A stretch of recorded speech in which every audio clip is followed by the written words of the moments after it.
Puji Tuhan, shalom. Sekali lagi shalom kekasih Tuhan. Mari kami berikan kemuliaan bagi Tuhan Yesus. Selamat pagi, selamat hari Minggu buat kita semua. Terima kasih buat kehadirannya bersama-sama kami di GSI Perjanjian Baru pagi hari ini. Bapak Mama, kebahagiaan bukan hanya tentang kita punya uang banyak. Kebahagiaan bukan hanya tentang usaha kita diberkati. Atau kita punya jabatan pangkat yang baik. Tapi kebahagiaan yang sejati adalah ketika dosa saya dan saudara diampuni. Ketika nama saya dan saudara ada dalam kitab kehidupan. Amin, kekasih Tuhan. Mari kami berikan kemuliaan bagi nama Tuhan. Sudah kita bangkit berdiri bersama-sama, kita mulai ibadah kita pagi hari ini. Kita menaikkan pujian syukur kita kepada Tuhan. Sama-sama kami bertepuk tangan, jemaat Tuhan yang diberkati. Segala puji dan syukur bagi Tuhan. Haleluya.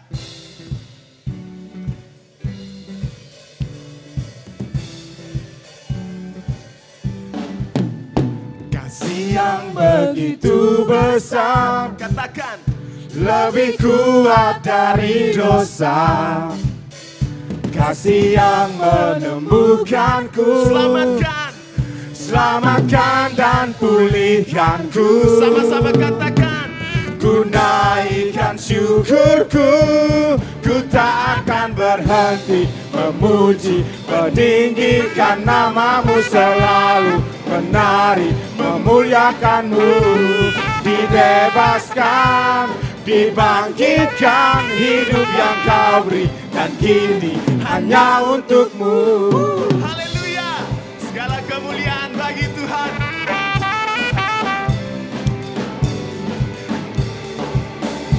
Kasih yang begitu besar, lebih kuat dari dosa. Kasih yang menemukanku, selamatkan dan pulihkanku. Sama-sama katakan, ku naikkan syukurku, ku tak akan berhenti memuji, meninggikan namamu selalu, menari, memuliakanmu. Dibebaskan, dibangkitkan, hidup yang kau beri, dan kini hanya untukmu. Takkan berhenti memuji, meninggikan namamu selalu, menari, memuliakanmu. Dibebaskan, dibangkitkan, hidup yang kau beri, dan kini hanya untukmu. Hidup yang kau beri, dan kini hanya untukmu. Hidup yang kau beri, dan kini hanya untukmu. Haleluya. Silakan duduk kembali, jemaat Tuhan yang diberkati.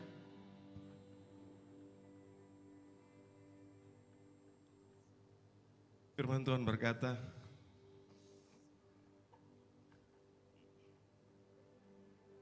Roh yang membagikan Kristus, Roh itu yang ada dalam kehidupan saya dan saudara, yang membuat kita semua bisa melangkah setiap hari, yang bisa melakukan setiap yang menjadi bagian kehidupan kami, karena ada Roh Allah yang dalam kehidupan kami. Kehadirannya dalam kehidupan kami memberkati kami. Terima kasih Tuhan. Kami datang pagi hari ini di hadapan-Mu. Kami mau menyembah Engkau Tuhan.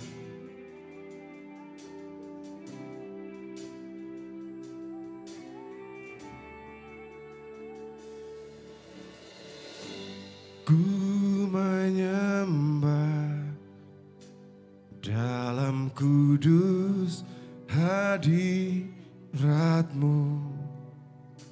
hampiri tata kasih karunia-Mu Bapa.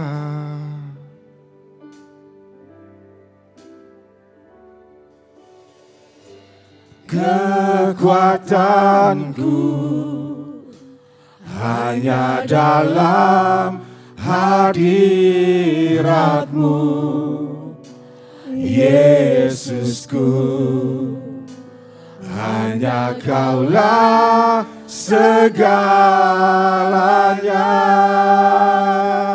Sama-sama katakan, ku yakin Tuhan. Ku yakin Kau hadir di sini. Ku rasakan kuasa yang tak terbatas. Ku yakin Kau nyata di sini. Kemenangan terjadi di sini. Engkau hadir dalam setiap kehidupan kami, Tuhan. Engkau berikan kami kemenangan, Engkau berikan kami kelepasan dalam hidup kami, Tuhan. Ku menyembah. Terima kasih, Tuhan.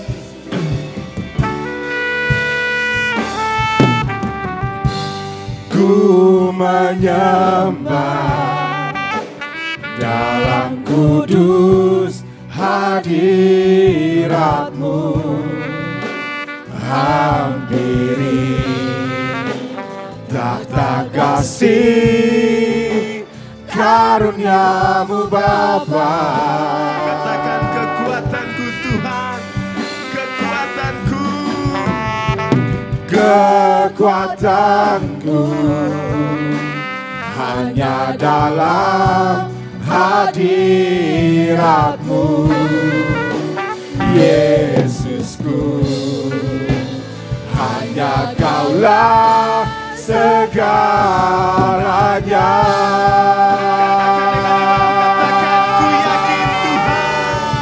Ku yakin Kau hadir di sini. Ku rasakan kuasa yang tak terbatas. Ku yakin Kau nyata di sini. Kemenangan terjadi di sini. Ku yakin Kau hadir di sini. Ku rasakan kuasa yang tak terbatas. Ku yakin Kau nyata di sini. Kemenangan terjadi di sini. Haleluya. Engkau hadir di dalam hidup kami, Yesus. Engkau hadir berikan kemenangan bagi kami. Engkaulah perisai bagi hidup kami. Engkau kekuatan bagi kami. Haleluya. Segenap jiwa kami memuji-Mu, segenap hati kami menyembah-Mu, Yesus Tuhan. Haleluya.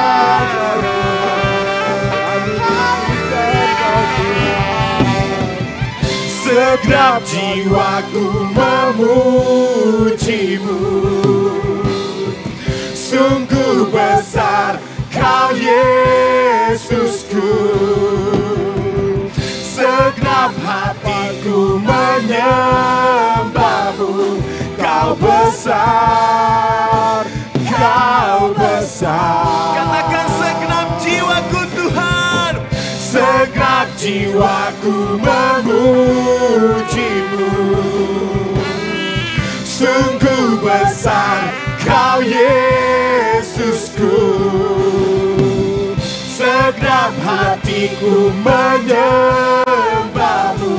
Kau besar, Kau besar. Katakan Kau besar, Tuhan. Kau besar, Kau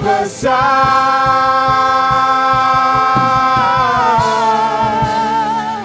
Ku yakin Kau hadir di sini. Sebenarnya jemaat Tuhan, kita bangkit berdiri Ku bersama-sama. rasakan kuasa yang tak terbatas.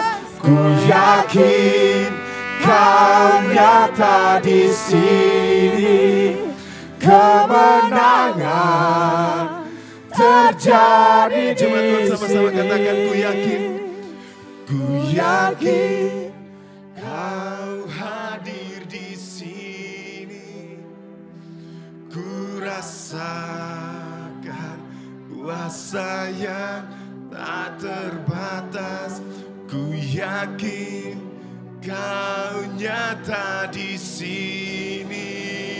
Kemenangan terjadi di ku yakin Tuhan, ku yakin Kau hadir. Engkau hadir dalam kehidupan kami Tuhan. Ku rasakan kuasa yang tak terbatas. Ku yakin Kau nyata di sini. Kemenangan terjadi. Sekali lagi sama-sama ku yakin Tuhan, ku yakin Kau hadir di Engkau hadir sini. dalam hidup kami. Engkau memberkati kami. Engkau menjadi perisai bagi hidup kami Tuhan. Tak terbatas. Ku yakin Kau nyata di sini. Kemenangan terjadi di sini. Katakan kesembuhan, kesembuhan terjadi di sini.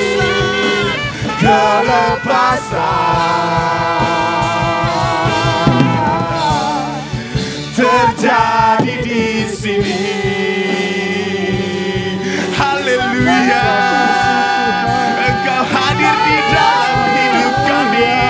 Engkau memulihkan setiap hidup kami Tuhan. Engkaulah penolong bagi kami. Tiada Allah yang sama seperti-Mu Tuhan. Kami bermasmur bagi nama-Mu. Kami meninggikan Engkau Allah yang maha tinggi. Haleluya. Engkau layak disembah Tuhan. Engkau layak terima pujian Tuhan. Kami umat-Mu datang menyembah-Mu, bersyukur, berterima kasih buat kebaikan-Mu Tuhan. Engkau Allah yang besar yang layak disembah. Haleluya, haleluya, haleluya. Terpujilah nama-Mu selamanya, Yesus Tuhan. Haleluya. Kami mengucap syukur Tuhan. Kasih-Mu besar di dalam hidup kami. Kami tak mau berjalan bersama-Mu. Kami mau hidup bersama-Mu Tuhan. Kami mau tak mau Tuhan. Kami tak mau berjalan sendiri dalam hidup ini. Tangan-Mu beserta kami Tuhan.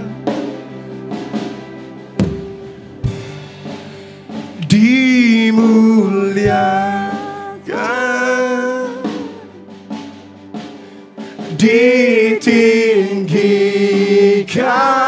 ditinggikan, Yesus Tuhan, Kau Rajaku yang bertahta, yang berkuasa, Yesus Tuhan, Kau Rajaku.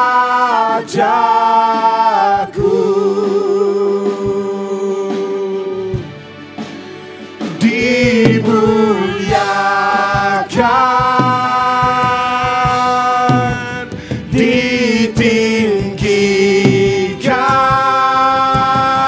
ditinggikan, Yesus Tuhan, Kau Rajaku yang bertahta, yang bertahta, yang berkuasa, yang berkuasa. Namanya Yesus, Yesus Tuhan, Kau Raja. Oh, dimuliakan, ditinggikan, dimuliakan,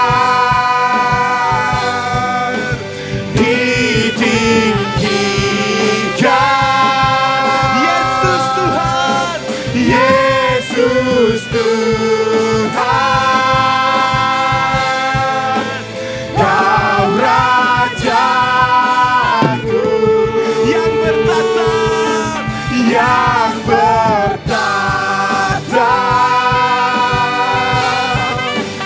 yang berkuasa.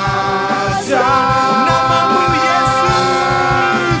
Yesus Tuhan, Kau Raja. Jemaat Tuhan sama-sama katakan dimuliakan, ditinggikan. Dimuliakan,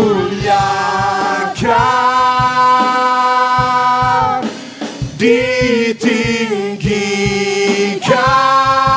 Namanya Yesus. Yesus Tuhan, Katakan Kau Raja.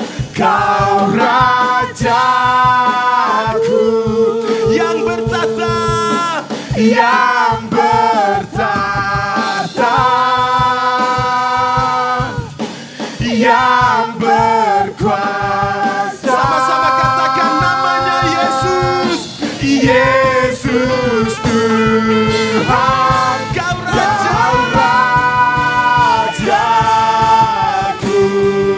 Sekali lagi sama-sama dimuliakan. Dimuliakan, Kami tinggikan. ditinggikan.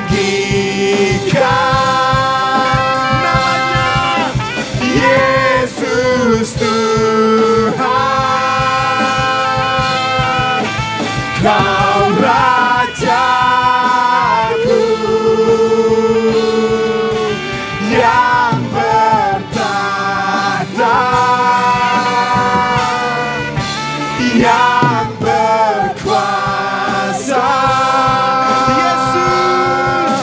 Yesus Tuhan, Kau Raja. Oh, Yesus Tuhan, Kau Rajaku.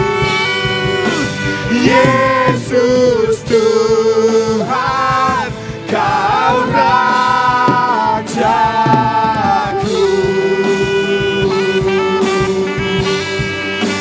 Yesus Tuhan, Kau Rajaku. Berikan kemuliaan bagi Tuhan yang terbaik, sorak-sorai yang terbaik bagi Tuhan. Haleluya. Nanti dorong Bapak Yanto doa di depan berdoa beri kami pagi ini.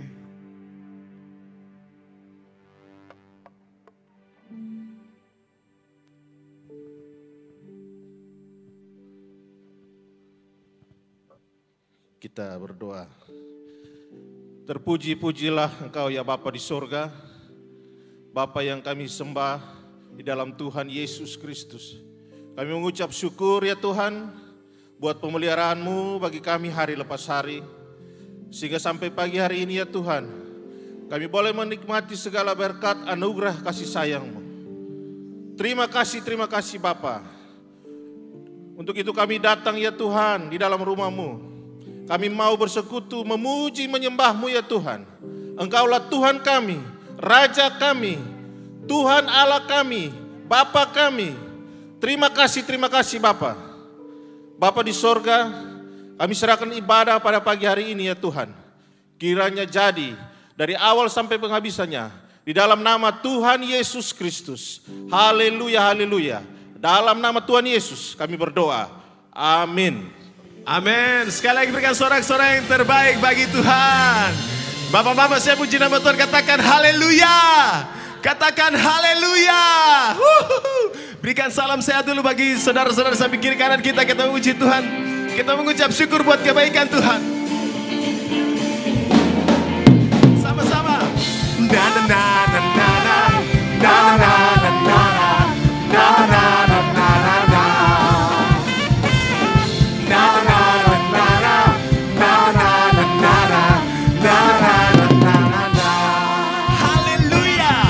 Haleluya, ku memuji-Mu Tuhan, karena kasih-Mu tak berkesudahan. Biar bernafas memuji Sang Raja. Katakan di mana? Di atas gunung dan di dalam samudra.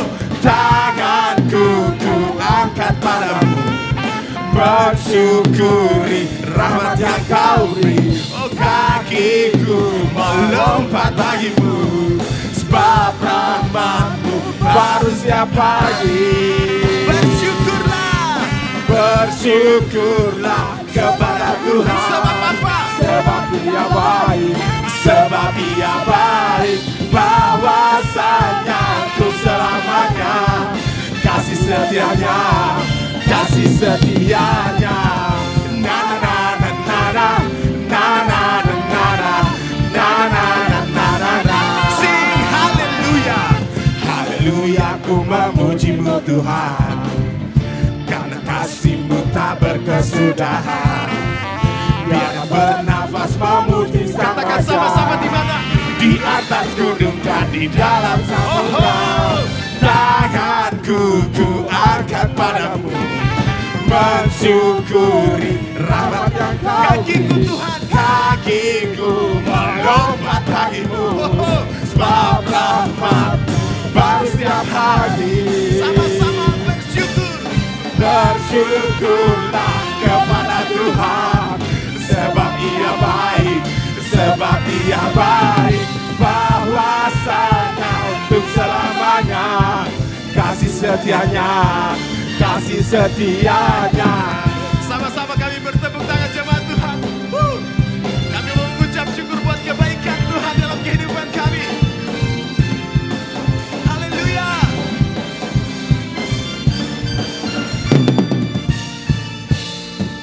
Tanganku ku angkat padamu, mensyukuri rahmat yang Kau beri. Kakiku melompat bagimu, sebab rahmat-Mu baru Sekali lagi setiap sama-sama pagi. katakan tanganku, tanganku, tanganku. Tanganku ku angkat padamu, mensyukuri rahmat yang Kau beri. Kakiku melompat bagimu, sebab rahmat-Mu baru setiap pagi. Sama-sama bersyukur. Bersyukurlah kepada Tuhan, sebab Dia baik, sebab Dia baik, bahwasanya untuk selamanya. Kasih setianya, kasih setianya. Bersyukurlah kepada Tuhan, sebab Dia baik, sebab Dia baik, bahwasanya untuk selamanya. Kasih setianya, kasih setianya. Na na na na na na na na na na na na na na na na. Na na na na na na na na na na na na na na. Sekali lagi berikan sorak-sorai yang terbaik bagi Tuhan. Haleluya. Silakan duduk kembali jemaat Tuhan yang diberkati.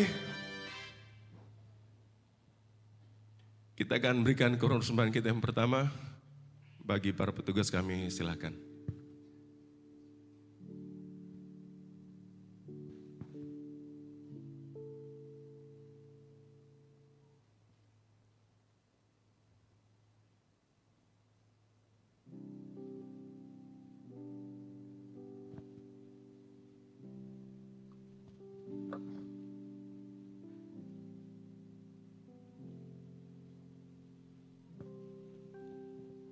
Baik, kita berdoa. Bapa, kami bersyukur kepadamu pada kesempatan pagi hari ini ya Tuhan. Engkau masih menuntun kami, Engkau masih menolong kami, dan saat ini ya Bapa kami ada di dalam rumah-Mu yang kudus. Biar saatnya ya Tuhan kami akan memberikan seluruh persembahan kami. Mari ya Bapa, Engkau memberkatinya. Terima kasih Bapa. Hanya di dalam nama Tuhan Yesus Kristus kami berdoa. Haleluya. Amin. Selamat memberi itu yang memberkati persembahan Bapak Ibu kasih Tuhan.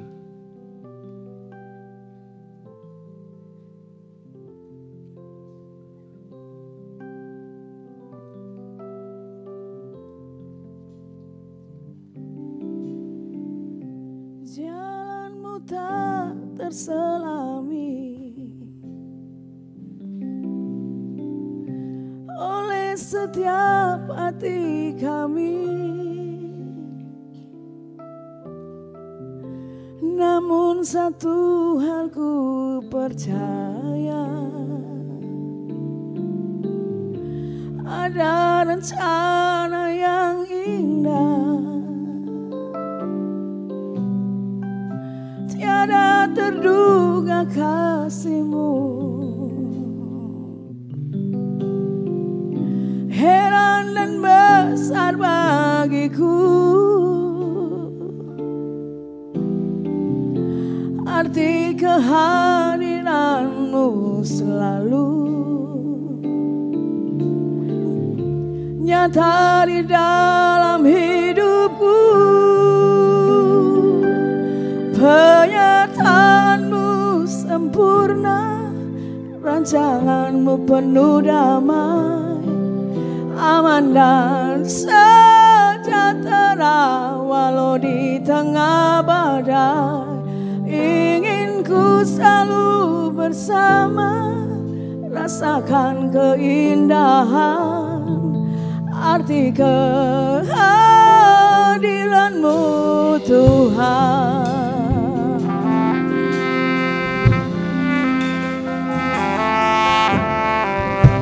Jalan-Mu tak terselami oleh setiap hati kami, namun satu hal ku percaya, ada rencana yang indah. Tiada terduga kasih-Mu, heran dan besar bagiku arti kehadiran-Mu selalu nyata di dalam hidupku. Penyertaan-Mu sempurna, rancangan-Mu penuh damai, aman dan sejahtera walau di tengah badai. Ingin ku selalu bersama, rasakan keindahan arti kehadiran-Mu Tuhan. Saya menjemaat Tuhan, kita bagi diri bersama-sama sekali lagi. Jalan-Mu tak terselami, Jalan-Mu tak terselami oleh setiap hati kami, namun satu hal Tuhan, namun satu hal ku percaya, ada rencana yang indah. Tiada terduga kasih-Mu, heran dan besar bagiku arti kehadiran-Mu selalu nyata di dalam hidupku. Penyertaan-Mu sempurna, rancangan-Mu penuh damai, aman dan sejahtera walau di tengah badai. Ingin ku selalu bersama, rasakan keindahan arti kehadiran-Mu Tuhan. Penyertaan-Mu sempurna, rancangan-Mu penuh damai, aman dan sejahtera walau di tengah badai. Ingin ku selalu bersama, rasakan keindahan arti kehadiran-Mu Tuhan.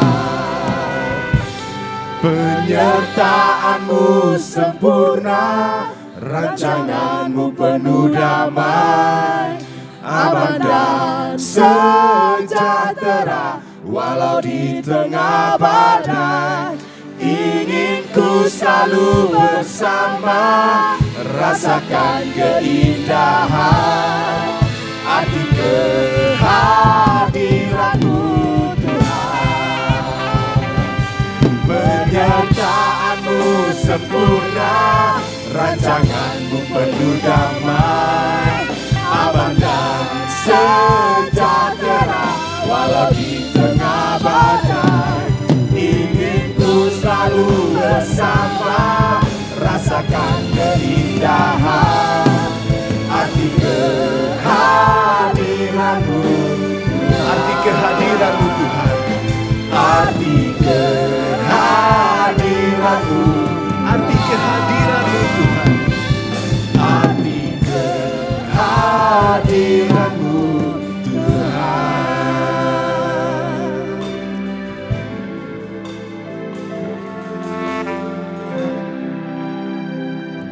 Bapa di sorga, kami bersyukur kepadamu. Engkau baik buat hidup kami. Engkau memelihara kami sepanjang minggu yang baru kami lewati. Kami memuliakan Engkau karena kami menikmati kasih setiamu, pertolonganmu, perlindunganmu, pemihakanmu terhadap kami. Haleluya, haleluya, haleluya. Dan kami di dalam bait-Mu hari ini, kami mohon Engkau berkati kami. Kami mohon Engkau beri kepada kami kekuatan, kemampuan untuk menangkap kebenaran firman Allah. Lalu kami menjadikannya pandu dalam hidup kami. Lalu kami mengikutinya dalam seluruh sikap hidup kami. Terima kasih Tuhan Yesus. Kami percaya Roh Kudus ikut bekerja dan menolong kami. Dalam nama Yesus Tuhan, kami sudah berdoa. Haleluya, haleluya. Semua yang percaya sama-sama kita berkata, amin. Mari silakan duduk. Bapak Ibu dan saudara-saudara yang saya kasih dalam Tuhan Yesus Kristus.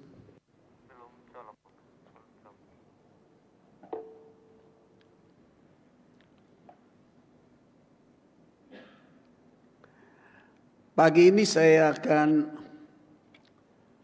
menyampaikan kepada kita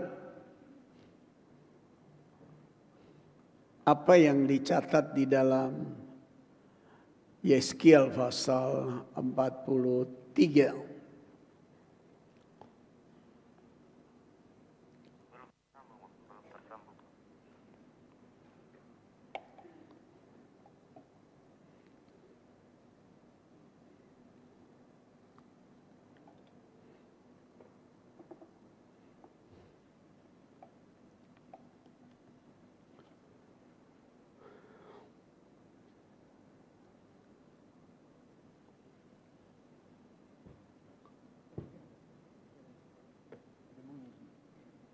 Ini ada.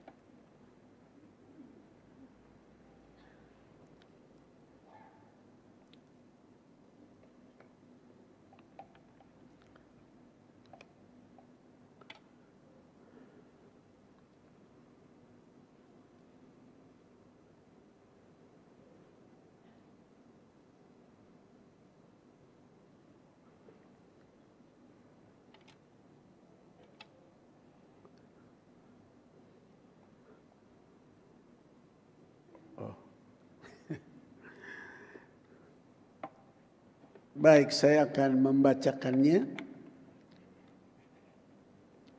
bagi kita. Harap sudah bisa ada.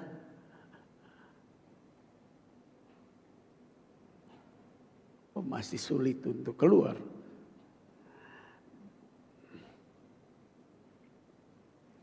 Baik, kita mungkin dari belakang saja yang harus ditayangkan. Yeskiel 43 mulai ayat 10.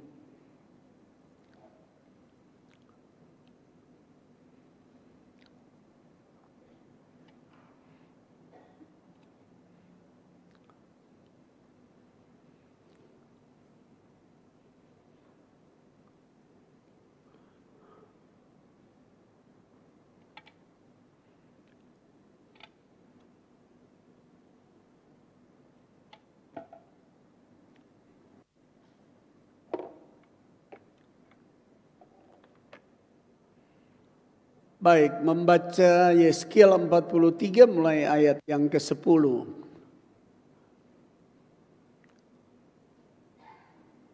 Oh, Alkitabnya di multimedia hilang barangkali. Oh, ada. Ya. Saya baca ayat 10 dan ayat yang ke-11. Maka engkau, hai anak manusia, terangkanlah kepada kaum Israel tentang bait suci ini, agar mereka menjadi malu melihat kesalahan-kesalahan mereka. Juga bagaimana bait suci itu kelihatan dan rancangannya. Dan kalau mereka merasa malu melihat segala sesuatu yang dilakukan mereka, gambarlah bait suci itu bagian-bagiannya, pintu-pintu keluar dan pintu-pintu masuknya dan seluruh bagannya. Beritahukanlah kepada mereka segala peraturannya dan hukumnya, dan tuliskanlah itu di hadapan mereka agar mereka melakukan dengan setia segala hukumnya dan peraturannya. Demikian jauh pembacaan firman Tuhan, dan saya harap saya bisa kembali ke laptop ini dan bisa muncul di layar monitor.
Kenapa tidak keluar?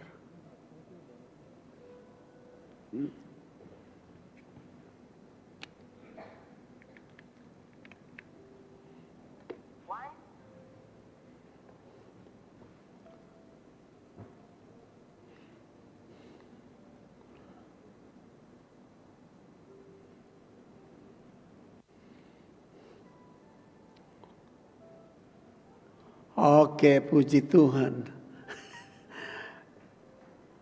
Bisa muncul kembali. Harap Bapak Ibu sabar ya. Memang ini dunia bisa berubah-ubah. Itu yang tadi kita baca. Ini Tuhan Allah bicara kepada Yeskiel. Kehidupan Yeskiel dengan zaman di mana membangun kemah suci atau bait Allah itu cukup jauh. Ini terjadi kurang lebih pada 500 tahun 500 lebih sebelum Masehi.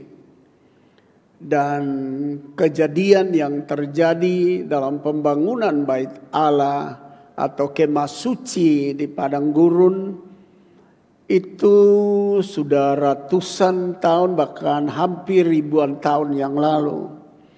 Tapi satu waktu setelah mereka membangun bait Allah di Yerusalem, Tuhan Yesus Bapa dan Roh Kudus atau Trinitas Agung itu bicara kepada Yeskiel.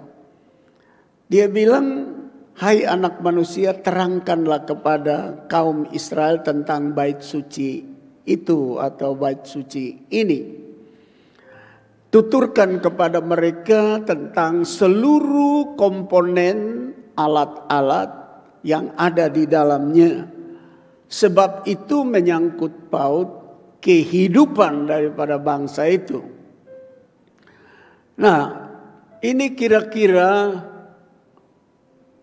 skema tabernakel atau kemah suci yang ada di padang gurun, di mana kita bisa lihat bahwa ada pintu gerbang, ada mezbah korban bakaran, ada kolam pembasuhan, ada pintu kemah, ada meja roti, dan ada 7 kaki dian, lalu ada mezbah dupa, lalu ada tirai, lalu ada tabut perjanjian.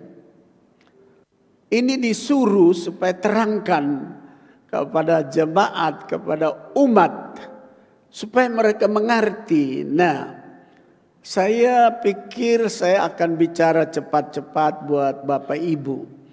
Jadi tabernakel atau kemah suci ini, kalau diukur dalam kitab perjanjian lama, maka 39 kitab yang ada di dalam perjanjian lama, Kejadian sampai dengan Maliaki, itu tersusun rapi pada bagian komponen dan alat-alat yang ada di kemah suci.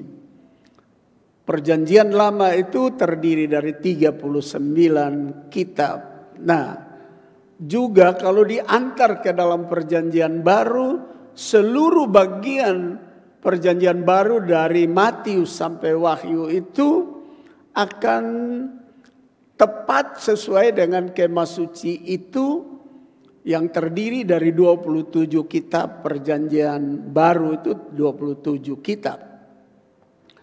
Nah, ini untuk kita tahu bahwa ternyata apa yang Tuhan suruh bangun di padang gurun itu, dan akhirnya bangsa Israel membangun bait Allah di Yerusalem, dibikin modelnya seperti ini.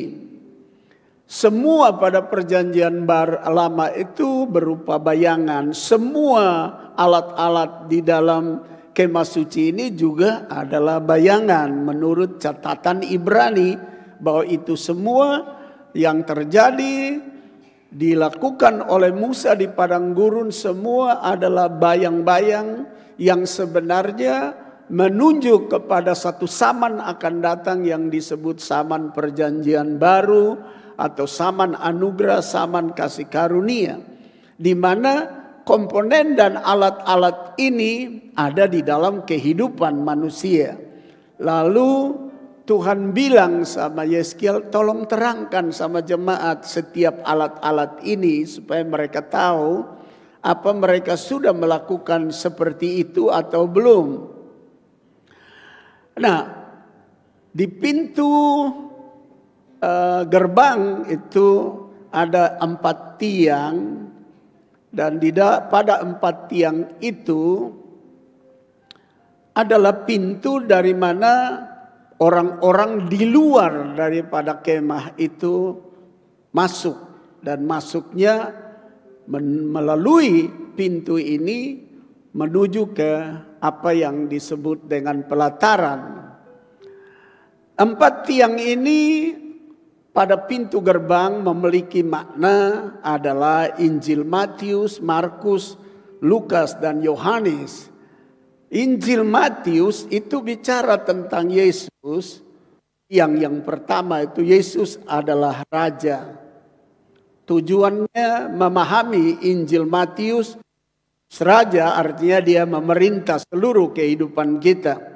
Tiang yang kedua itu adalah Injil Markus, Yesus hamba. Ketika kita dipanggil, kita takluk kepada raja, berarti kita harus memperlakukan diri kita sebagai hambanya Tuhan, hambanya Kristus. Nah, tadi Injil Matius bicara bahwa Yesus itu raja, karena kalau Bapak Ibu baca Matius pasal 1, silsilah raja sampai Yesus sebagai raja itu nyata jelas. Kalau baca Injil Markus, kita menemukan kalimat-kalimat yang menuturkan tentang pelaksanaan pekerjaan karya keselamatan itu dengan segera. Maka itu dalam pemahaman teologis dikatakan bahwa Injil Markus itu nama lainnya adalah Injil segera, karena hamba itu kalau diperintah segera melakukan. Yesus sebagai hamba, dia segera melakukan karya penebusan. Yang ketiga, tiang yang ketiga itu dari pintu gerbang adalah Injil Lukas, berbicara tentang Yesus sebagai manusia sejati tanpa dosa. Kenapa dibilang Injil Lukas berbicara mengenai Yesus sebagai manusia sejati? Sebab secara rinci kelahiran Tuhan Yesus dituturkan sebagai anak manusia, dilahirkan secara sempurna, lalu sebagai manusia sejati yang tidak berbuat dosa. Di sana kita menemukan Yesus capek, Yesus lapar, Yesus tidur dan lain-lain. Maka itu bagian yang ketiga ini atau pilar yang ketiga, Yesus sebagai manusia sejati hadir di tengah manusia untuk manusia melihat Tuhan. Lalu yang keempat itu adalah yang keempat, Injil Yohanes adalah bicara Yesus Tuhan, karena Injil Yohanes mulai dengan pasal pertama, dia tidak mulai dari bumi tapi dia mulai dari sorga. Pada mulanya itu firman, firman itu bersama-sama dengan Allah di atas.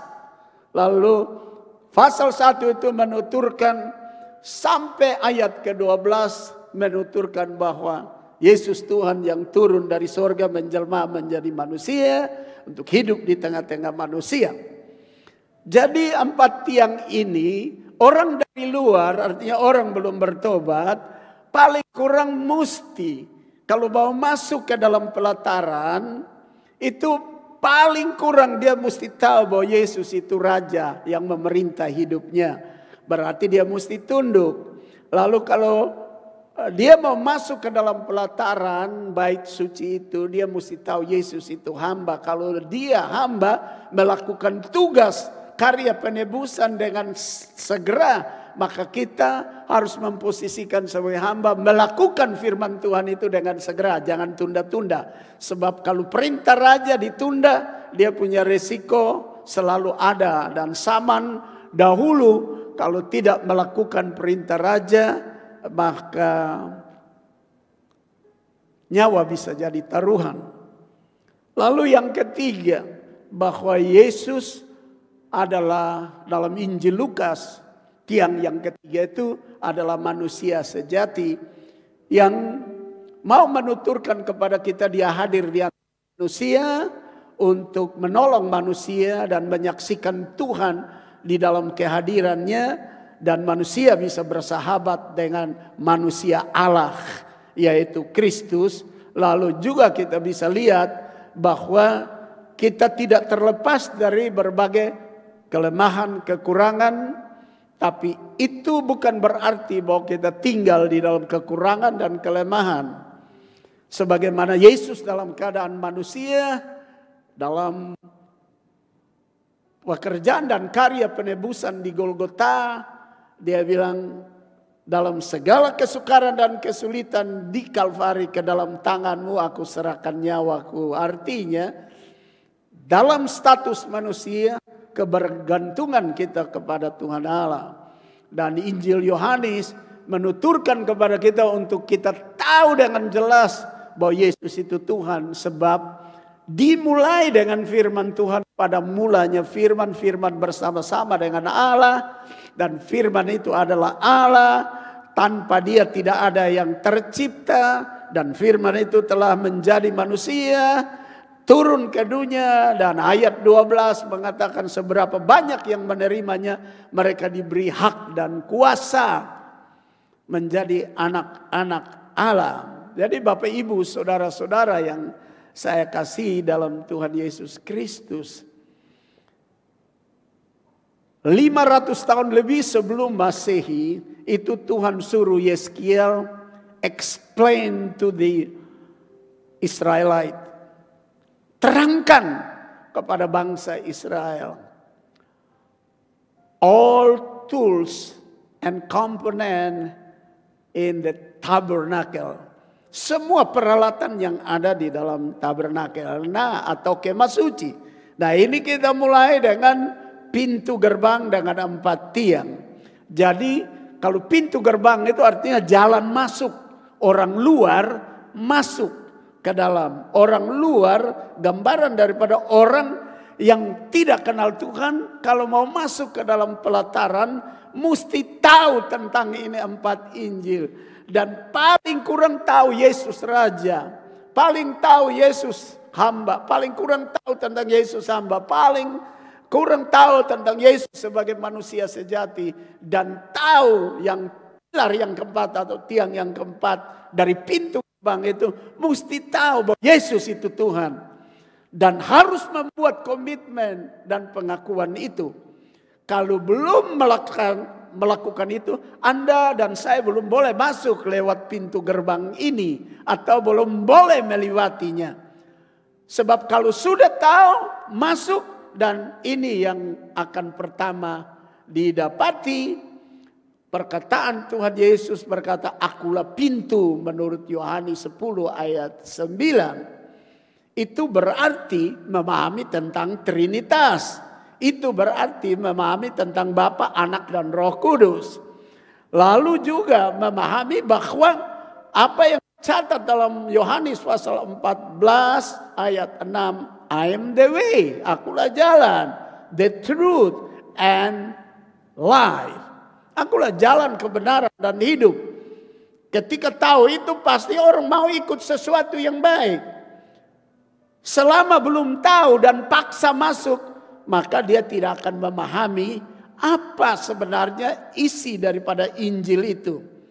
Sebab waktu masuk ke dalam pelataran, akan pertama dia jumpa ini mezbah korban bakaran.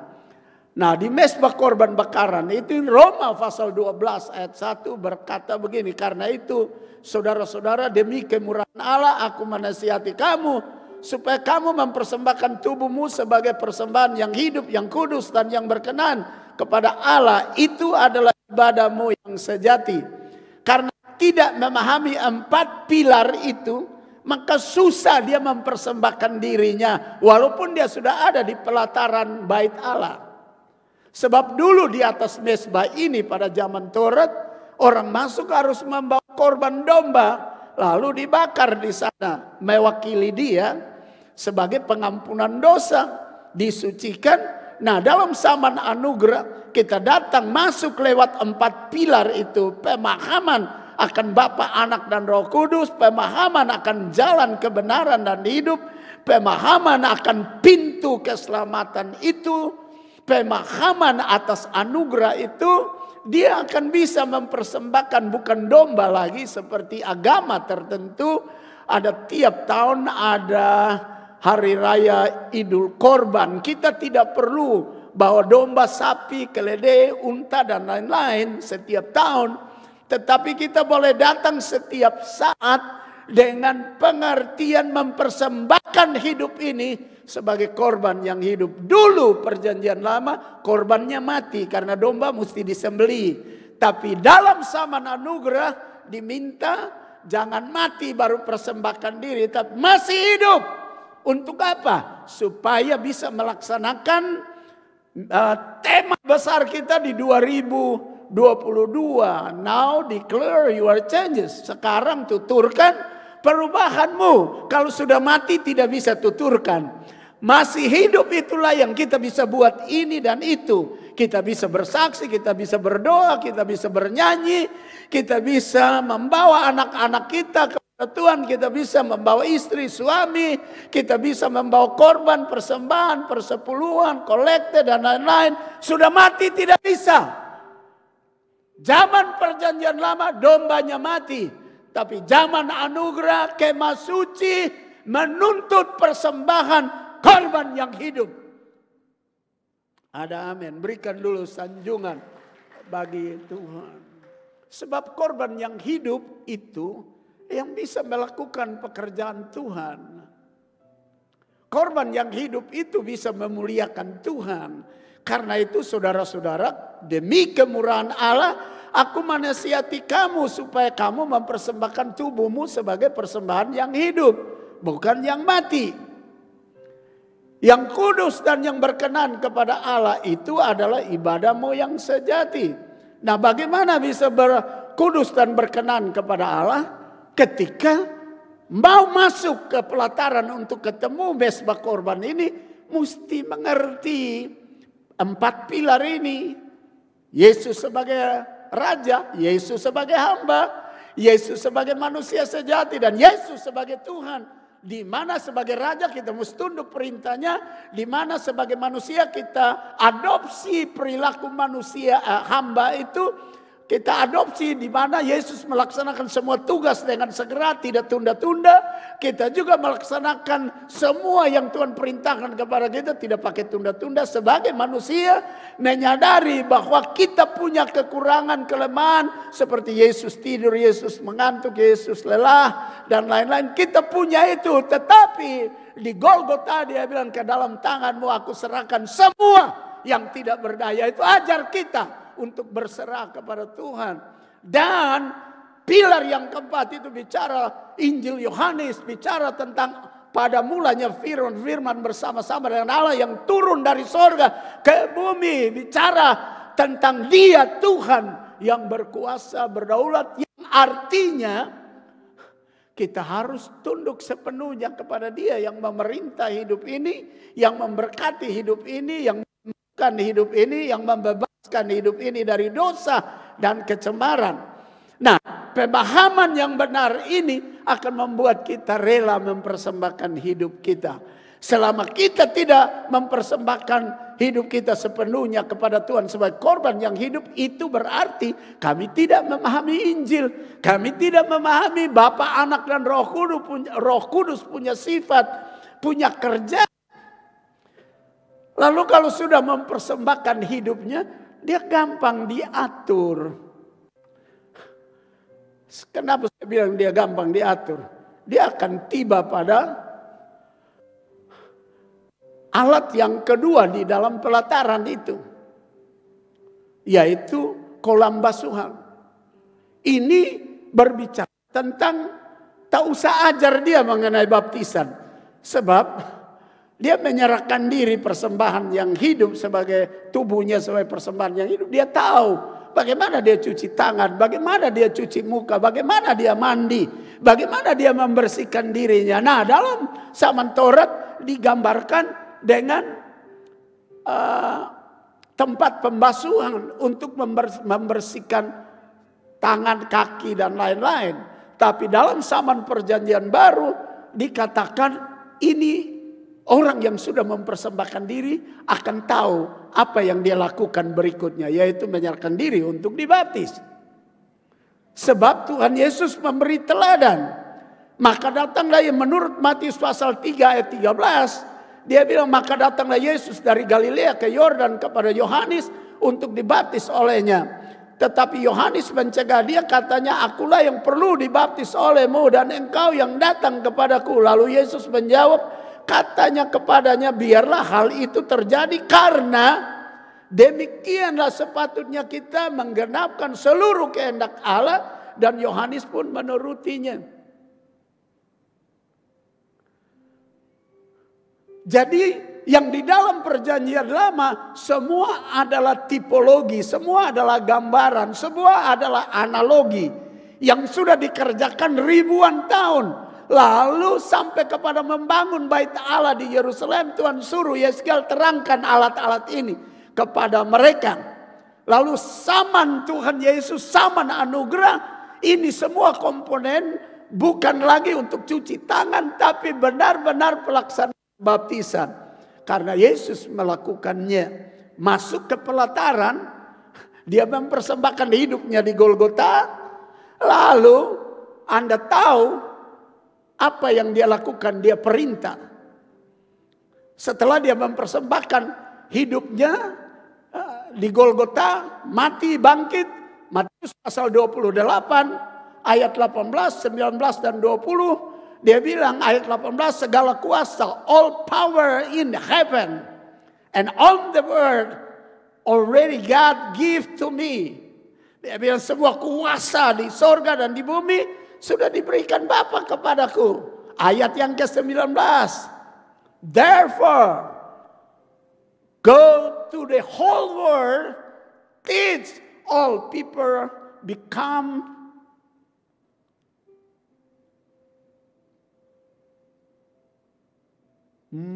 my disciples. Jadi sudah bilang punya kuasa, lalu dia pergi ke seluruh dunia. Pertama, ajar semua orang jadi muridku. And after that, baptize them in the name of Jesus, in the Father, in Son, and Holy Spirit.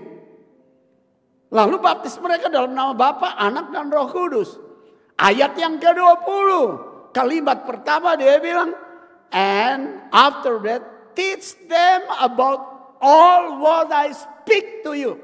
Dia bilang ajar mereka semua yang aku sudah katakan kepadamu. Dan kalimat terakhir ayat 20, I be with you always till the end. Dan aku menyertai kamu sampai kesudahan alam. Jadi Bapak Ibu saudara-saudara, Anda lihat bahwa apa yang ada di dalam kemah suci itu tadi sudah dikatakan dalam perjanjian lama dalam 39 kitab. Kemah suci itu dituturkan oleh 39 kitab dalam perjanjian lama. Lalu di dalam perjanjian baru ada 27 kitab itu menuturkan tentang kemah suci itu. Dan bukan lagi bayangan tapi realita. Nah setelah dibaptis di pelataran ini, baru orang ini bisa lanjut perjalanan ke dalam ruang kudus. Dia punya hidup bisa kudus.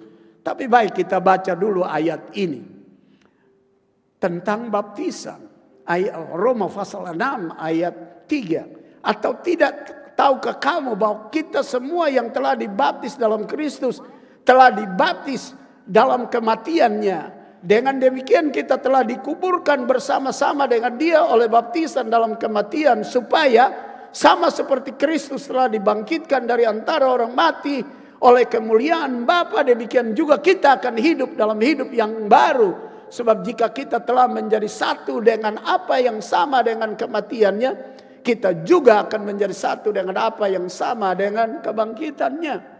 Jadi kalau sudah mempersembahkan hidup sebagai korban yang hidup, kita menjalani tahap yang berikut di pelataran itu, yaitu baptisan. Ternyata baptisan itu menurut Paulus kepada jemaat di Roma, dia bilang, that is ceremony to bury someone same like Jesus, already buried in the tomb, and the third day he raised up from the tomb.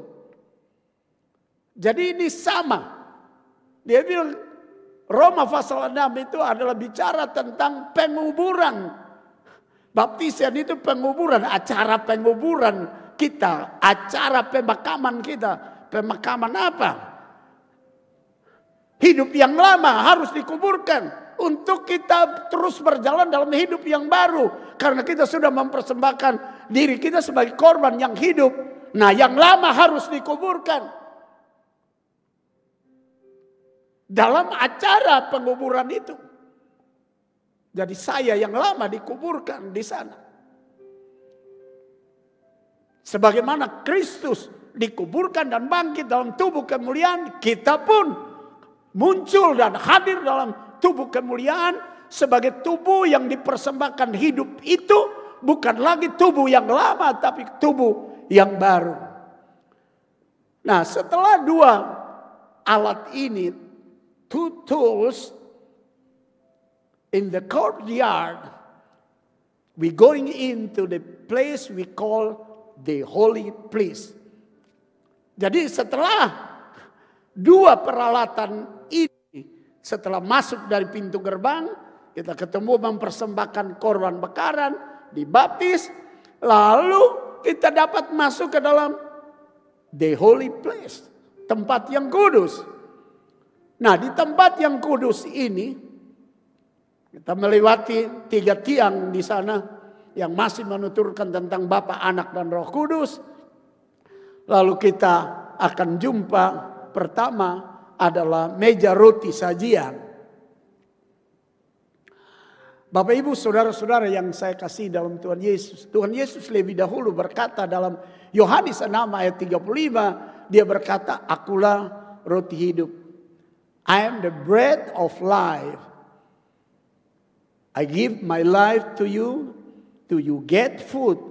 And when you eat the food I give to you, that's my body. You have everlasting life. Jadi Tuhan Yesus bilang bahwa akulah roti hidup. Roti hidup itu adalah tubuhnya sendiri. Dan dia berkata siapa yang makan dagingku atau tubuhku dia akan hidup selama-lamanya. Itu pertama Tuhan Yesus ngomong. Tapi selanjutnya Tuhan Yesus juga bilang, sebagaimana aku lakukan itu bagi kamu, kamu harus melakukannya bagi orang lain. Itu berarti juga kita harus menjadi bagian dari roti ini untuk memberi kekenyangan kepada orang lain. Tentu bukan tubuh kita yang kita bagi-bagikan seperti Yesus mati bagi kita, tapi perilaku dan sikap kita akan muncul sebagai roti hidup. Ada berita hidup dari hidup kita ini. Pengertian yang berikut, orang yang sudah masuk keluar dari pelataran setelah dari mesbah korban bakaran dan kolam basuhan atau baptisan itu, dia sudah punya hak untuk makan perjamuan kudus. Dia sudah punya hak masuk ruang kudus untuk perjamuan kudus. Dia punya hak dan punya wewenang dan otoritas menjadi roti buat orang lain juga. Maka itu setiap kali kita mau makan perjamuan selalu kita menyanyi, aku mau jadi roti yang terpecah bagimu, aku mau jadi anggur yang tercurah bagimu.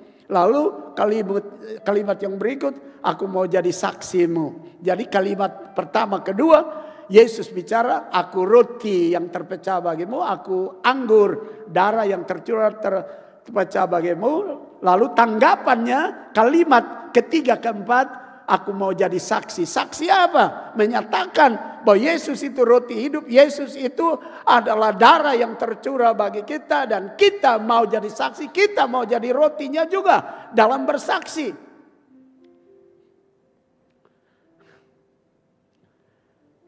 Nah, ini ada di dalam ruang kudus. Jadi Tuhan bilang sama Yesiel, terangkan dulu. Apa ini umat sudah masuk ruang kudus belum? Apa ini umat sudah masuk melalui 4 pintu belum? Sudah masuk melalui hukum-hukum Tuhan belum? Sudah mempersembahkan hidup belum? Sudah berikan korban yang berdarah atau belum? Sudah dibasuh belum? Sudah dibaptis atau belum? Sebab kalau belum bisa masuk dalam ruang kudus. Waktu masuk dalam ruang kudus pertama yang dijumpai adalah roti pertunjukan atau meja roti sajian. Nah, roti ini menurut firman Tuhan di dalam catatan Keluaran pasal 25, 26, 27 sampai pasal 30 mengatakan roti ini selalu panas, kalau dingin ganti. Yang sebenarnya mau bilang, kalau kita sudah masuk dalam ruang kudus, selain kita memiliki hak dalam perjamuan kudus, Yesus berkata bahwa dia roti hidup di dalam Yohanes 6 ayat 35. Lalu dia bilang, sebagaimana aku lakukan semua ini bagimu, kamu juga harus melakukannya. Kita juga mesti jadi roti hidup yang punya pengertian bukan seperti Yesus menyerahkan diri mati buat kita, tapi hidup kita ini bersedia menjadi saksi, dan saksinya harus berupa roti yang panas. Kesaksiannya harus penuh Roh Kudus. Berikan sanjungan bagi Tuhan. Lalu yang kedua, di dalam ruang kudus ini ada kaki Dia. Jadi dua ini punya pengertian yang luar biasa. Memberi kekenyangan kepada orang dan memberi terang kepada orang.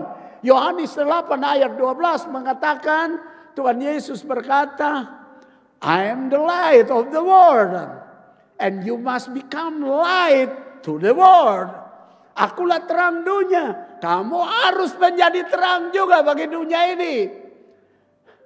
Dan untuk bisa jadi terang, tugas para imam di ruang kudus itu, yaitu pelita ini, tidak pernah kosong daripada minyak. Harus isi terus. Kalau tanpa minyak dia tidak bercahaya. Dan kita semua tahu analogi dan tipologi mengenai minyak.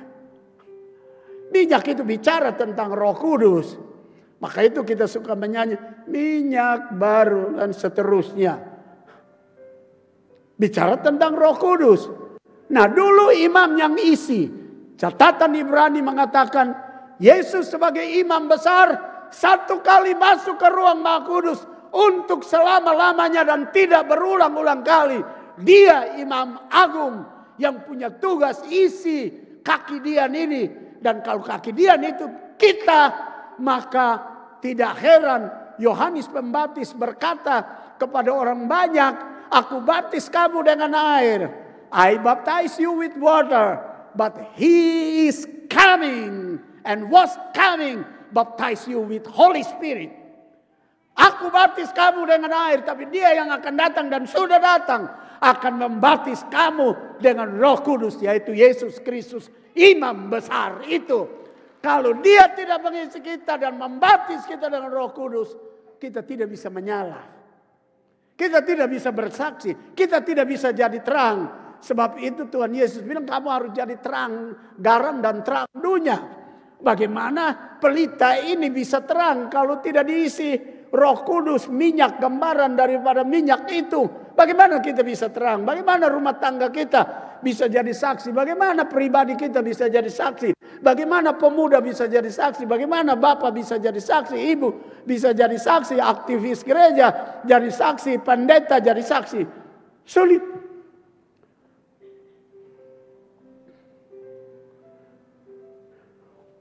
Ketika kita masuk ruang kudus dan melakukan seperti meja roti dan 7 kaki Dian ini, maka kita tiba pada mesbah dupa. Paulus berkata, kita yang di dalam Kristus akan menjadi bau harum bagi yang hidup dan yang mati. Pemberitaan kami, sikap perilaku kami menjadi persembahan yang berbau harum. Ketika kita melakukan semua itu, our life become odor offering. Hidup kita akan menjadi persembahan yang berbau harum. Parfum. Sebab ini mesbah dupa, mesbah yang membakar dupa berbau harum sampai di hadirat Tuhan, dirasakan oleh semua orang yang ada di sekeliling kemah itu. Hidup kita akan berbau harum.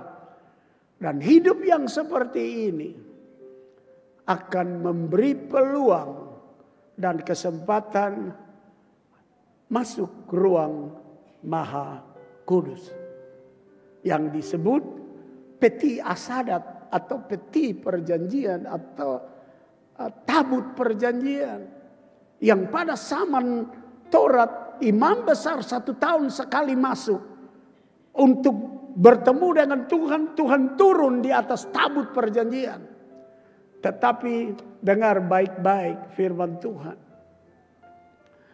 yang berkata di dalam Matius 27 ayat 51, ketika Yesus mati, dia berkata, tirai bait Allah yang membatasi ruang kudus dan ruang maha kudus tercarik dari atas sampai ke bawah. And behold, the veil of the temple was turned into two from top to bottom. And the earthquake and the rock were split. Dia bilang tirai itu terbelah yang membatasi ruang kudus dengan ruang maha kudus. Dan terjadi gempa bumi. Itu tujuannya apa? Intinya apa? Sudah tidak ada batas lagi bagi orang yang sudah masuk dalam ruang kudus untuk datang ke tempat yang maha kudus. Pembatas itu pengorbanan Yesus telah menghapuskannya. Artinya apa yang Yesus berkata, akulah jalan kebenaran dan hidup. Dia telah menghancurkan pembatas itu. Dan melalui dia sebagai imam besar yang masuk satu kali ke tempat yang maha kudus satu kali untuk seterusnya. Membuat kita bisa jalan masuk dengan merdeka ke sana. Maka itu kita tidak perlu datang dengan perantaraan siapa-siapa. Kecuali dia adalah jalan kebenaran dan hidup, yaitu Yesus. Kita bisa datang langsung dan berkata, Aba ya Bapa, ya Tuhan Yesus. Berikan dulu sanjungan terbaik bagi Yesus.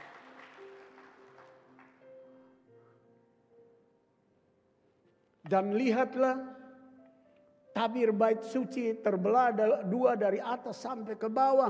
Dan terjadilah gempa bumi dan bukit-bukit batu terbelah. Dan kuburan-kuburan terbuka dan banyak orang kudus yang telah meninggal bangkit. Semua yang tidak berdaya memiliki kesempatan, yang mati memiliki kesempatan masuk ruang maha kudus. Karena tirai itu sudah terbelah. Dan Yesus jadikan dirinya seperti tirai yang dibelah. Dan lewat dia kita masuk. Bertemu dengan Tuhan. Karena itu kalau ada persoalan, saudara perlu orang lain, saudara perlu pendeta. Tapi harus sadar, kita memiliki hak yang sama. Karena tirai itu sudah terbelah, yaitu dapat masuk sendiri-sendiri. Ada teman bisa bantu berdoa buat saudara, tapi harus kita tahu, tirai itu sudah dihancurkan. Kita punya hak masuk di sana.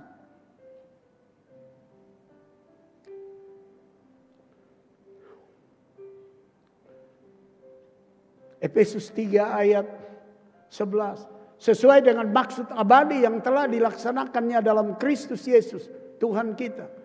Di dalam dia kita beroleh keberanian dan jalan masuk kepada Allah dengan penuh kepercayaan oleh iman kepadanya. Saya tidak ajar saudara untuk tidak minta bantuan orang lain mendoakan. Tetapi saya ajar Bapak Ibu untuk tahu kita punya hak yang sama. Untuk datang di tempat maha kudus.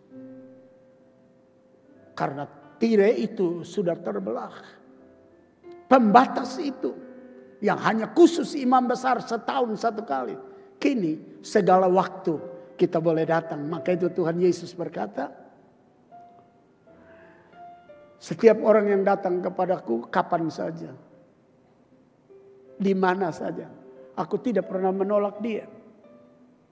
Wahyu pasal 20 dan 21 mengatakan Yerusalem baru itu memiliki pintu di utara, pintu di selatan, pintu di barat, pintu di timur, yang siang malam pintunya tidak pernah tertutup. Sebenarnya memberikan kepada kita pengertian bahwa baik siang baik malam, dia adalah Yerusalem baru itu. Dia adalah kerajaan surga itu. Dia adalah Yesus. Pintunya selalu terbuka.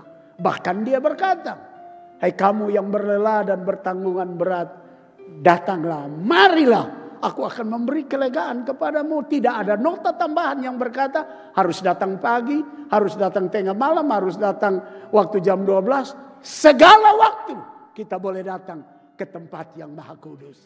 Ada amin. Bolehkah Bapak Ibu bangkit berdiri sebentar?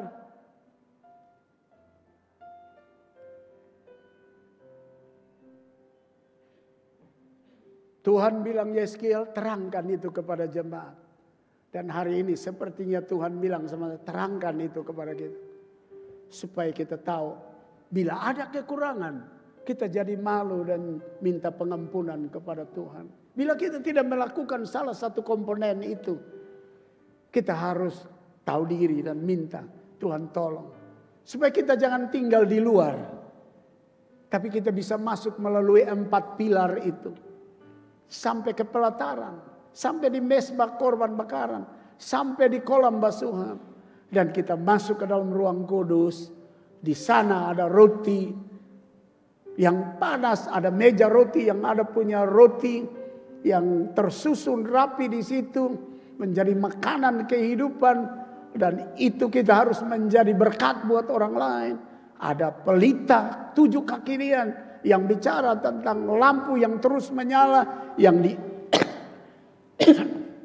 Yang diisi dengan minyak oleh imam. Dan Yesus adalah imam itu. Yesus adalah yang membaptis dengan Roh Kudus. Yang mengisi dengan minyak. Dan kalau kita belum, setelah dijelaskan dan kita belum melakukan salah satu, kita rasa salah di hadapan Tuhan dan malu di hadapan Tuhan karena kita sudah menjadi orang Kristen cukup lama, tapi kita belum melakukan salah satu dari komponen itu yang punya pengertian-pengertian yang begitu mulia. Dan mungkin juga kita belum berani sendiri berdoa. Kita masih terus minta orang lain berdoa buat kita padahal tirai itu sudah terbelah. Kita punya hak yang sama datang di ruang Maha Kudus. Dan kita punya hak yang sama memanggil dia Aba ya Bapa.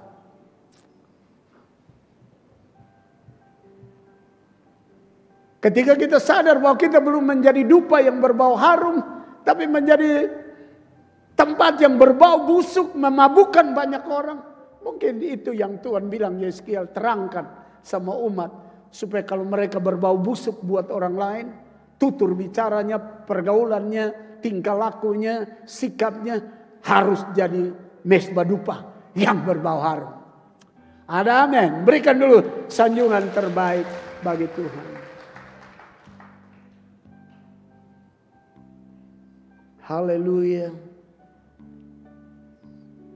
Tunduk sejenak dan mari kita renungkan kebenaran ini.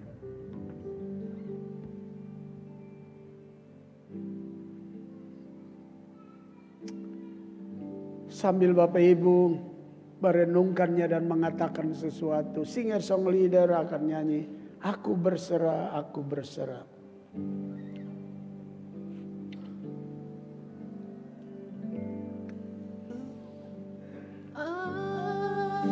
Aku berserah.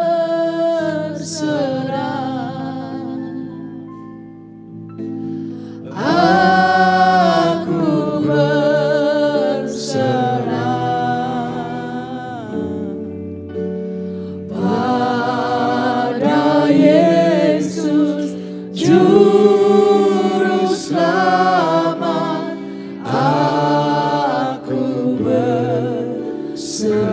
Aku berserah.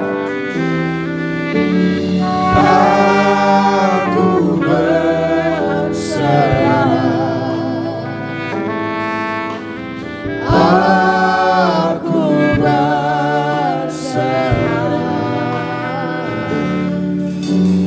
pada Yesus Juru Selamat.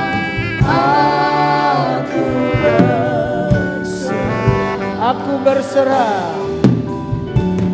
Mari angkat tanganmu kalau Anda mau berkata, aku berserah. Aku berserah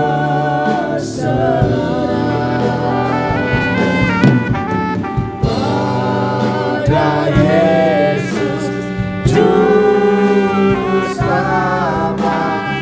Aku I surrender all. I surrender all.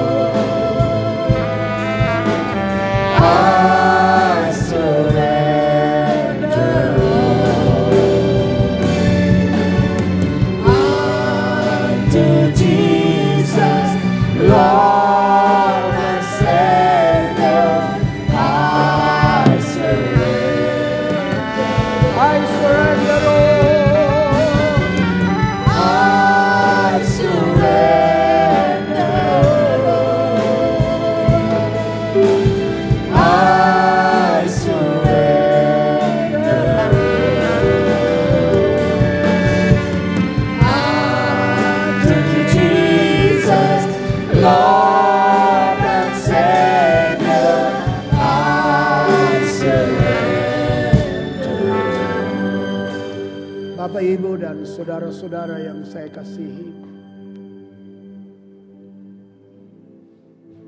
saya yakin setiap kita akan memeriksa diri kita ketika kita melihat gambaran kemah suci dengan semua toolsnya, dengan semua peralatannya yang memiliki arti-arti rohani sampai kepada zaman perjanjian baru. Realisasi dari bayangan itu harus kita mengikuti dan mengadopsinya dan menempatkan setiap tools peralatan itu ke dalam hidup kita dengan pengertian zaman anugerah, zaman kasih karunia, zaman Roh Kudus. Bila ada salah satu alat yang telah menuturkan tentang keharusan makna dari alat itu di dalam hidup kita, belum terlaksana, belum kita lakukan. Mungkin ini saat yang baik pagi ini kita berkata, Tuhan tolong. Atau barangkali kami masih di luar pintu gerbang dan belum masuk melalui 4 pilar itu. Atau kita sudah masuk dan baru sampai di mesbah korban makanan, baru sampai di kolam basuhan atau baptisan, dan belum masuk ke ruang kudus, belum masuk sampai melangkah terus sebagai tempat yang mengharumkan, dan belum masuk sampai ke tempat yang maha kudus. Bila ada salah satu daripada alat-alat ini yang menuturkan tentang kehidupan kita dan kita belum melakukannya, sekali lagi pagi ini yang terbaik bagi kita untuk berkata, ini saya Tuhan, tolong saya. Boleh Bapak Ibu angkat tangan bersama gembalamu. Mari kita dengan tulus dan lurus dan hati yang bagus di hadapan Tuhan berkata, ini kami semua Tuhan yang ada di balkon, yang ada di main church, di ruang utama ini Tuhan tolong. Kalau kami angkat tangan, sebenarnya hati kami telah mendahului tangan kami, bahkan melampaui tangan kami, dan sampai di hadirat-Mu, dan Engkau tahu apa yang kami harus lakukan, apa yang harus kami kerjakan, dan yang belum kami kerjakan.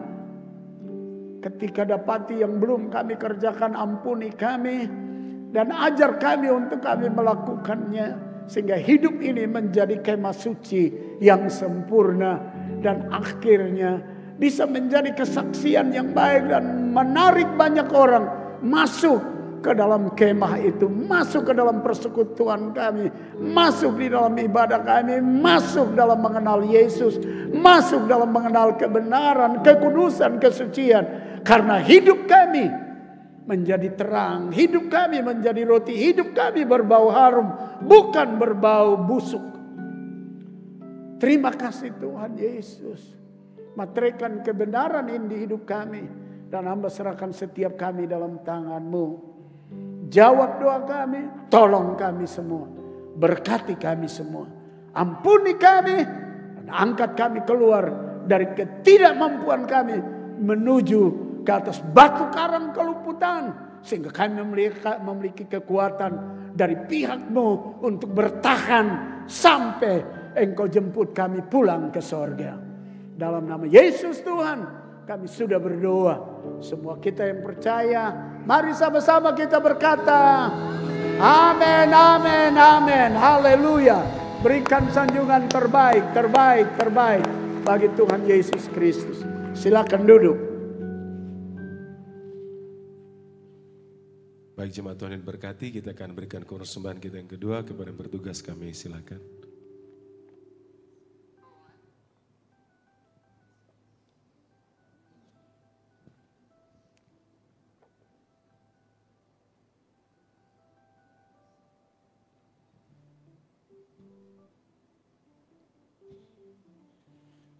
Mari kita berdoa untuk persembahan yang kedua. Terima kasih Bapa Sorgawi buat waktu yang terus Engkau berikan. Kami nikmati hadirat-Mu lewat pujian hingga firman kebenaran. Jadikan firman kebenaran boleh menjadi pelita bagi kehidupan kami yang tersisa hingga kesudahan. Terima kasih buat Bapak Gembala yang telah menyampaikannya. Tuhan Yesus bertambah-tambah hikmat atas beliau, sehingga beliau terus mengajar kami untuk kami melakukannya setiap hari. Saatnya kami memberi persembahan.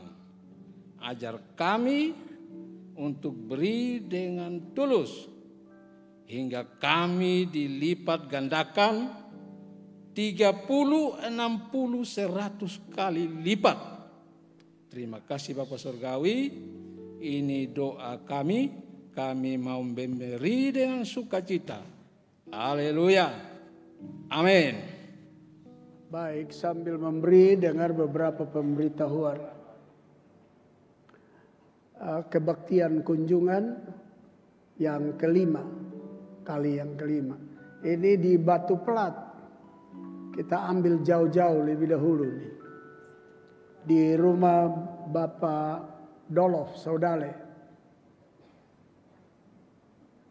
Itu jangan lupa kita mulai tepat jam 5.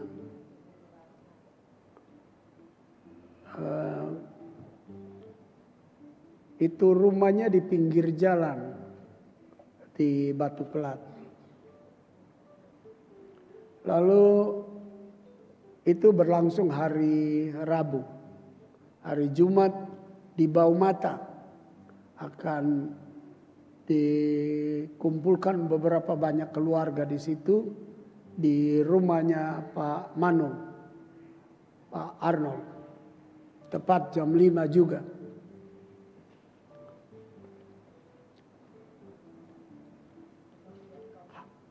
Lalu mengenai kebaktian doa bagi kaum wanita, itu hari Jumat jam 10 pagi, jadi tidak sore lagi.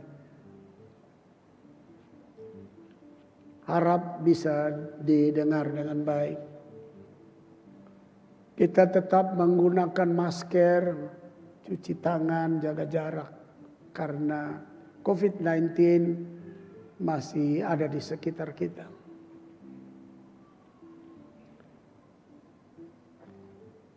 Bagi Bapak Ibu yang belum isi kartu data anggota supaya isi, karena akan diusahakan supaya semua bisa dikunjungi walaupun sisa tahun ini Bapak Ibu belum bisa dikunjungi, tapi kalau Tuhan Yesus belum datang di 2023 pasti semua dikunjungi.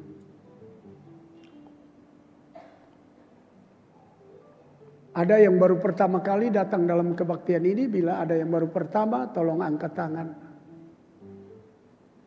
Tidak ada. Sementara kalau ada yang berhari ulang tahun mau didoakan, boleh datang di depan untuk didoakan. Bapak Ibu bisa melihat Warta Minggu selalu supaya tahu kalau ada tugas atau tidak. Bagian kolektan biasa nama pertama, doa pertama, nama kedua, doa yang kedua. Jadi supaya jangan baku lihat, tapi su tahu memang. Baik. Pembangunan satelit, gereja satelit kita di Sejahtera-Land itu sudah tiang-tiang besi sudah didirikan 90%. Selesai tiang-tiang besi didirikan akan dicor. Jadi kalau saudara tergerak untuk memberi bagi pembangunan gereja, isi di amplop sekecil apapun rupiah saudara, tulis bahwa itu buat pembangunan. kita setiap minggu dan setiap bulan mengirim dana ke dana misi internasional dan misi nasional. Jadi kalau saudara tergerak mau berikan buat misi, sekecil apapun rupiah saudara, taruh di amplop, tulis ini buat misi. Supaya bendahara secara teratur kirim tiap minggu dan tiap bulan ke pekerjaan misi. Supaya walaupun kita tidak pergi, tapi kita ada dukungan pergi. Saya kesempatan ini perlu kasih ingat kita. Saudara punya jabatan apapun, pangkat apapun, kedudukan apapun, sehebat apapun saudara, gubernur, kah, bupati, kah, wali kota, kah, kepala biro, kah, kepala bagian, kah, kepala seksi, kah, bos, kah. Saya mau kasih tahu, rendahkan hatimu untuk dengar firman Allah.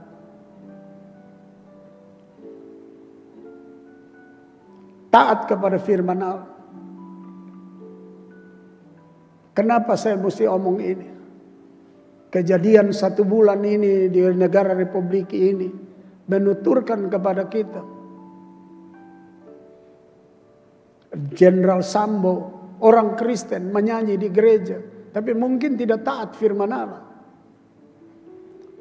Sehingga sudah jenderal, tapi begitu rendah bisa membunuh seorang prajurit dengan sadisnya. Bukan itu saja, uangnya juga dia kuras.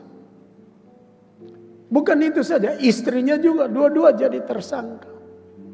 Mereka orang Kristen. Kadang-kadang jabatan pangkat ini membuat kita tidak mau dengar firman Tuhan dan tidak mau taat. Akhirnya ini jadi kesaksian mempermalukan orang Kristen dan mempermalukan gereja. Tapi gereja mesti sadar bahwa gereja barangkali kurang berani omong sama jenderal untuk bertobat. Omong sama kepala bagian, kepala biro, gubernur, bupati untuk bertobat. Sehingga akhirnya kalau sudah begini, gereja malu, kekristenan malu, semua malu. Jadi saya kasih ingat, saudara pangkat apa sekalipun. Saya pendeta saja, saya harus membaca firman Tuhan. Saya harus dengar firman Tuhan. Jadi kita mesti rendahkan hati, mengenal 4 pilar itu. Yesus hamba. Apalagi kita, kenapa kita tidak mau jadi hamba? Kita jadi sombong, angkuh, tinggi, tidak mau dengar firman Tuhan. Jadi saya kasih ingat, kita harus dengar firman Tuhan, taat firman Tuhan. Supaya jangan bikin malu gereja, jangan bikin malu orang Kristen. Dan bikin malu Tuhan nomor 1. Baik, mari kita bangkit berdiri. Kita nyanyi Presley Blessing.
will keep you. The Lord will make His face to shine upon you. The Lord will bless you. The Lord will keep you and be gracious unto you. Shalom, shalom, shalom, shalom. May you receive the fullness of His blessing.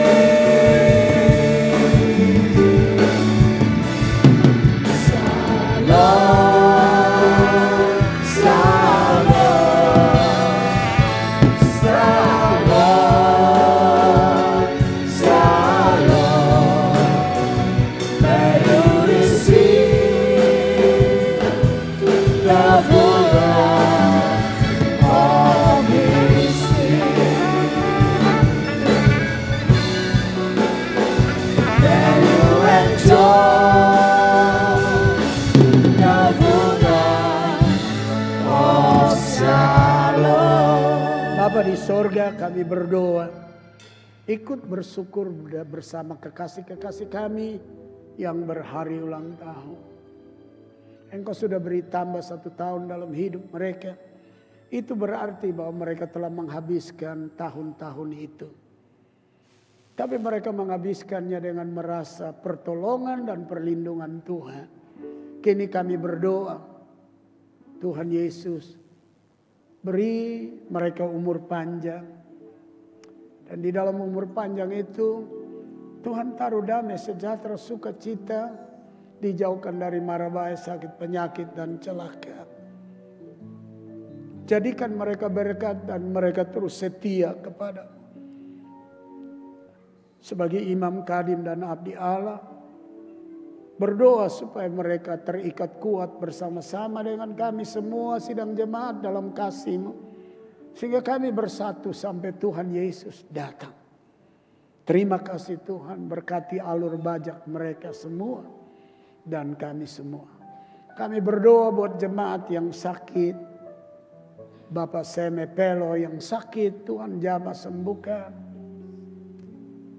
Beberapa saudara lain yang sakit, Dani yang sakit, Dani Simamora, Tuhan juga tolong karena sudah dioperasi tapi masih bermasalah. Tuhan Yesus campur tangan.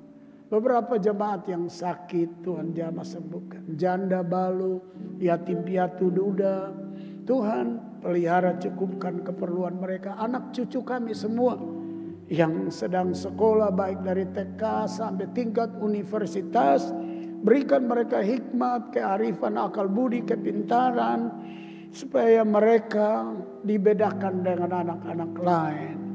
Beri juga mereka cinta Tuhan Yesus, cinta orang tua, supaya umur mereka dikasih panjang di atas bumi dan mereka diberkati. Kami berdoa Tuhan buat jemaat yang belum punya pekerjaan, Tuhan buka pekerjaan bagi mereka. Kami berdoa buat tukang-tukang yang kerja di pembangunan gereja satelit di Oetalu Sejahtera Land, jauhkan dari sakit penyakit mara bahaya, dan mereka biar dapat kekuatan untuk bekerja pembangunan itu dengan baik. Kami juga berdoa Tuhan Yesus berkati kami semua dalam usaha pekerjaan kami. Sekecil apapun pekerjaan dan usaha kami tahu Tuhan perintahkan berkat ke sana. Jauhkan kami semua dari mara bahaya, sakit penyakit dan celaka, dan beri kami berdiri kokoh menjadi saksi di mana saja. Terima kasih Tuhan. Misionaris hamba-hamba Tuhan kami Engkau berkati. Bangsa dan negara kami taruh dalam tangan-Mu. Pemerintah kami mulai dari presiden sampai kepada aparat paling di bawah, yaitu tingkat RT RW, Tuhan tolong supaya semua punya hati mensejahterakan bangsa dan takut Tuhan. Terima kasih Tuhan.